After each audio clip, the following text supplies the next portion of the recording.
சிந்தனை தளம் நேயர்களுக்கு வணக்கம்.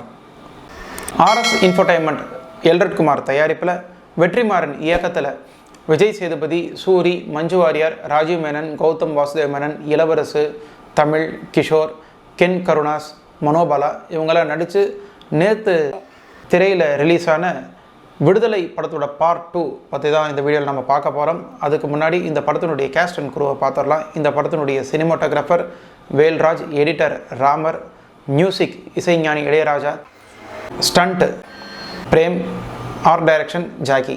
இந்த படத்தினுடைய கதை பார்த்தீங்கன்னா போன பார்ட் 1 தொடர்ச்சி தான் இது. அந்த படத்தில் அரச பயங்கரவாதம், காவல்துறை மூலயமா எப்படி ஒரு அரசாங்கம் மக்களை சித்திரவதை பண்ணுறாங்க அப்படிங்கிறத காட்டியிருப்பாங்க.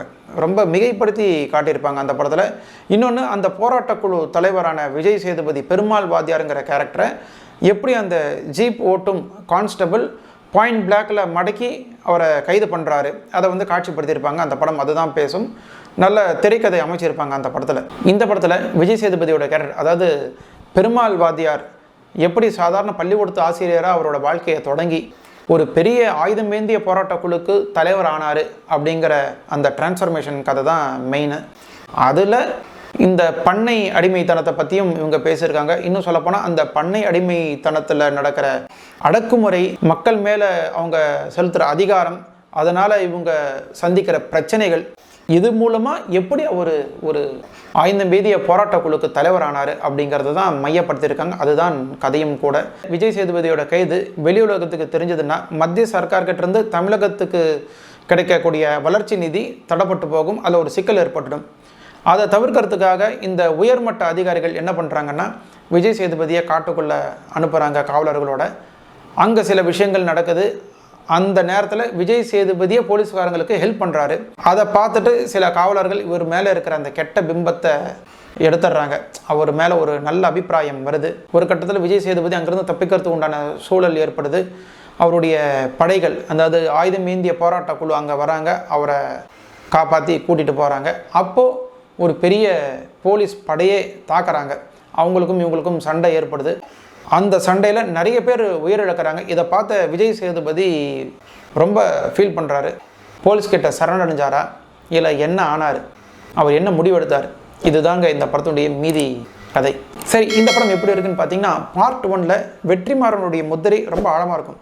இந்த படத்தில் அதுதான் மிஸ்ஸிங்.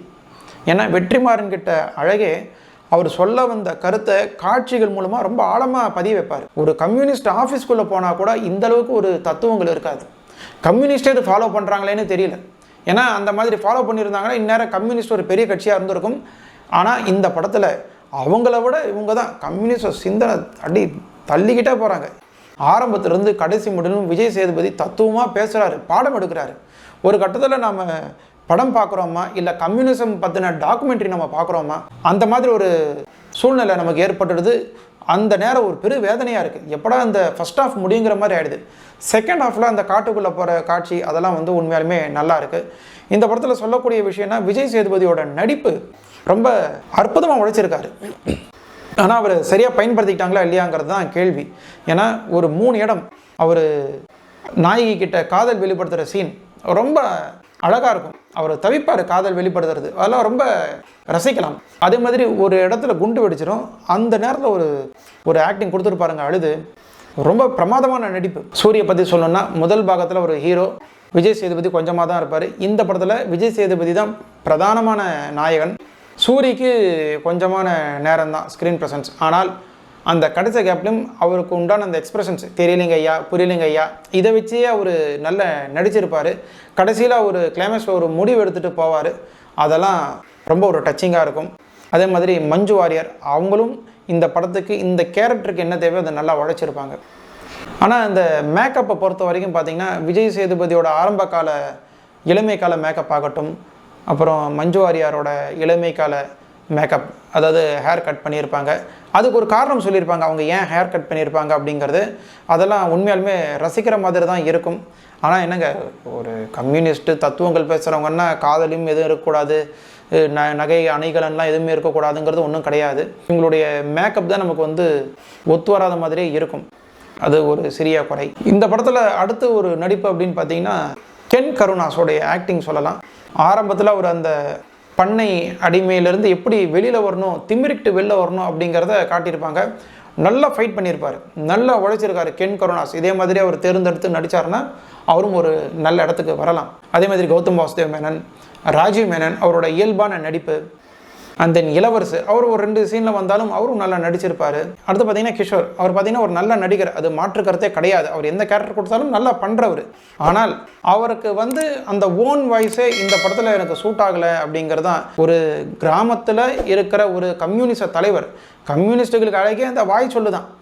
அந்த அடுக்கடுக்காக பேசுறது, கோர்வையாக பேசுறது, சரளமான வழக்கு, இதெல்லாம் தான் நல்லாயிருக்கும். அவங்க கம்யூனிஸ்ட்னால இந்த பேச்சு தான். இந்த படத்தில் அவரும் பேசுகிறாரு, நிறைய பேசுகிறாரு. ஆனால் எங்கேயுமே அந்த தமிழ் வாசனையே இருக்காது. தமிழ் உச்சரிப்பை ரொம்ப கஷ்டப்பட்டிருப்பார். ஸோ அந்த ஒரு தலைவர் மாதிரி கம்யூனிச தலைவரை காட்டணுன்னா அவருக்கு வேறு யாராவது ஒரு டப்பிங்காவது கொடுத்துருக்கலாம். இசை பற்றி சொல்லணும், இசைஞானி இளையராஜா, அவரை பற்றி நம்ம சொல்லணுங்கிறது அவசியம் கிடையாது. எந்த இடத்துக்கு இசை தேவையோ அங்கே கொடுத்துருப்பாரு, தேவையில்லாத இடத்துக்கு அழகாக விட்டுருப்பார்.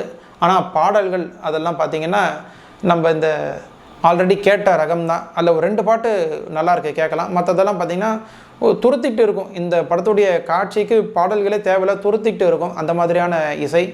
இன்னும் சொல்லப்போனால் பேக்ரவுண்ட் மியூசிக்கில் கூட நாயகன், தளபதி, அப்புறமேட்டு இந்த சத்திரியன் படத்திலலாம் வந்த இசையே நீங்கள் மறுபடியும் கேட்கலாம். அந்த மாதிரியான ஒரு இசை தான். ஸோ அவருடைய பங்களிப்பு அவர் கொடுத்துருக்காரு, அவ்வளோதான் நம்ம சொல்லணும். எடிட்டிங்கை பற்றி சொல்லணும்னா இது எடிட்டரோட மிஸ்டேக்கா இல்லை இயக்குனரோட மிஸ்டேக்கான்னு தெரியல. ஆனால் நாம் புரிஞ்சுக்கிட்டது என்னென்னா இயக்குனர் வெற்றிமாறன் அவர்கள் ஒரு தடுமாற்றத்தில் இருக்கார் இந்த படத்து மூலமாங்கிறது நிச்சயமாக தெரியுது. ஏன்னா அதீத காட்சிகள், அதீத வசனங்கள், எல்லா வசனமும் வைக்கணுங்கிற மாதிரி வச்சுட்டாங்க, எல்லா காட்சியும் வச்சுட்டாங்க. ஸோ ஒரு அந்த பிரச்சார துணியிலிருந்து நம்ம வெளியில் வந்திருக்கலாம், ஒரு என்ஜாய் பண்ணுற மாதிரி தான் இருந்திருக்கும். அது ரொம்ப மிஸ்ஸிங்கு. செகண்டு, இந்த ஒரு சீன் முடியறதுக்குள்ளே இன்னொரு வாய்ஸ் ஓவர் கொடுத்துட்றாங்க. ஒரு சீனு பேசுகிறாங்க, அது மேலேயே அந்த டயலாக் மேலேயே இன்னொரு வாய்ஸ் ஓவரும் கொடுத்துட்றாங்க. அதனால் அவர் சொல்ல வந்த வசனம் ஒரு முழுமையாக நம்மளால் கேட்க முடியலை. இது ஒரு பெரும் குறை இந்த படத்தில். சினிமாட்டோகிராஃபி பொறுத்த வரைக்கும் ரொம்ப எக்ஸலண்ட்டான சினிமாட்டோகிராஃபி. வேல்ராஜ் ரொம்ப அற்புதமாக பண்ணியிருக்காரு. அந்த காடுகளை காட்டுறது, மலையேற்றம் ரொம்ப பெர்ஃபெக்டாக இருக்கும். நம்ம அந்த சூழலில் இருக்கிற ஒரு ஃபீல் கொடுக்கும். ஸ்டண்ட்டை பொறுத்த வரைக்கும் பிரேம் அவங்க ஆக்ஷன் கோரியோகிராஃபி ரொம்ப பிரமாதமாக பண்ணியிருக்காரு. ஆர்ட் ஒர்க்கை பொறுத்த வரைக்கும் ஜாக்கி அவங்க நல்லாவே பண்ணியிருக்காங்க. நல்ல ஒரு ஒர்க் இருக்குது. என்ன ஒரு சீனில் அந்த இளமை கால விஜய் சேதுபதி காட்டுறப்போ அந்த ஏரியாவில் ஒரு மிஸ்டேக் இருக்கும். அதை அவங்க கவனமாக தவிர்த்துருக்கலாம். ஏன்னா இந்த காலத்தில் இருக்கிற மாதிரி ஒரு இடம் அங்கே தட்டுப்படும் ஸ்க்ரீனில். அது எப்படி அவங்க மிஸ் பண்ணாங்கன்னு தெரியல. இந்த மாதிரி ஒரு சிறு குறை தான். மற்றபடி ஆர்ட் ஒர்க்லாம் நல்ல பிரமாதமான ஒர்க்கு. அப்புறம் இந்த கிராஃபிக்ஸ் காட்சிகள் கூட இன்னும் அவங்க மெனக்கெட்டுக்கலான்னு தோணுது. நல்லாவே அப்பட்டமாக தெரியுது சில இடத்துலலாம் இது கிராஃபிக்ஸ் அப்படிங்கிறது. ஸோ இதெல்லாம் அவங்க ஜாகிரதையாக அணுகியிருக்கலாம். தமிழ் சினிமாவில் தொடர்ந்து என்ன பண்ணுறாங்க அப்படின்னா, மக்கள் அரசாங்கத்துக்கு எதிரான கருத்துக்களை பேசுகிற மாதிரியே தான் படம் எடுக்கிறாங்க. அதே மாதிரி காவல்துறை கெட்டவர்கள், அரசியல்வாதிகள் கெட்டவர்கள் இருக்கிறாங்க. அதே மாதிரி நல்ல அரசாங்கமும் இருக்குது அப்படிங்கிறது இவங்களுக்கு கண்ணுக்கு தெரியறதில்ல. ஏன்னா இவங்களுடைய கொள்கை எல்லாமே இடதுசாரி கொள்கைக்குள்ளே போயிட்டாங்களே, அவங்களுக்கு ஒன்றும் தெரியறதில்லை. அந்த இடதுசாரி கொள்கையினால தான் நிறைய இடங்களில் வளர்ச்சிங்கிறது இல்லாமல் போச்சு. வளர்ச்சியும் பின்னோக்கி போனதே இந்த இடதுசாரி கொள்கையினால தான். இந்த படம் அந்த இடதுசாரி கொள்கையை தான் தூக்கி பிடித்து பேசுது. இது எந்த வகையிலும் மக்களுக்கும் மக்களுடைய வளர்ச்சிக்கும் பயன்படாது. ஒரு விழிப்புணர்வு மாதிரியான படங்கள் எடுக்கிறீங்களா, தாராளமாக எடுங்க. ஆனால் அரசாங்கம், காவல்துறை, இந்த அதிகாரம் எல்லாமே மக்களுக்கு எதிராக தான் இருக்குங்கிற மாதிரி படத்தை எடுக்காது. இந்த மாதிரி விஷயங்கள் எல்லாம் மக்களை தவறாகத்தான் வழி நடத்தும். இந்த படத்தில் சென்சார் கொஞ்சம் ஸ்ட்ராங்காக இல்லைன்னா டயலாக்ஸ் எல்லாம் வேறு மாதிரி இருந்திருக்கும். ஏன்னா அதை மியூட் பண்ணி வேறு மாதிரி போட்டிருக்காங்க. ஆயுதம், ஓட்டுங்கிறது தான் ஆயுதம்ங்கிற மாதிரி அதை மாற்றிட்டாங்க. அந்த சென்சார் மட்டும் கவனமாக இல்லைன்னா இது என்ன மாதிரி விளைவுகளை கொண்டு போகும்? நீங்கள் மக்கள் மனசில் எண்ணத்தை விதைக்கிறீங்க. இதுதான் நம்ம ஒவ்வொரு முறையும் நம்ம சொல்கிறது. இதெல்லாம் பார்த்து இளைஞர்கள் இதை ஒரு இன்ஸ்பிரேஷன் எடுத்துக்கூடாது. இதான் இந்த படத்தை சொல்கிறாங்க இல்லையா, தத்துவம் தான் நம்மளை காப்பாற்றும், கம்யூனிச தத்துவங்கள் தான் காப்பாற்றும் அப்படிங்கிறாங்க. அந்த மாதிரி கம்யூனிச தத்துவங்கள் இருந்திருந்தால், அந்த மாதிரியான கம்யூனிச தத்துவங்கள் ஸ்ட்ராங்காக இருந்திருந்தால் இந்நேரம் நிறைய வளர்ச்சிகள் நம்ம பார்த்துருக்கலாம் இல்லையா? ஏன் அதை நம்மளால் பார்க்க முடியல? எல்லா தத்துவமும் எல்லா காலத்துக்கும் அது பொருந்தாது.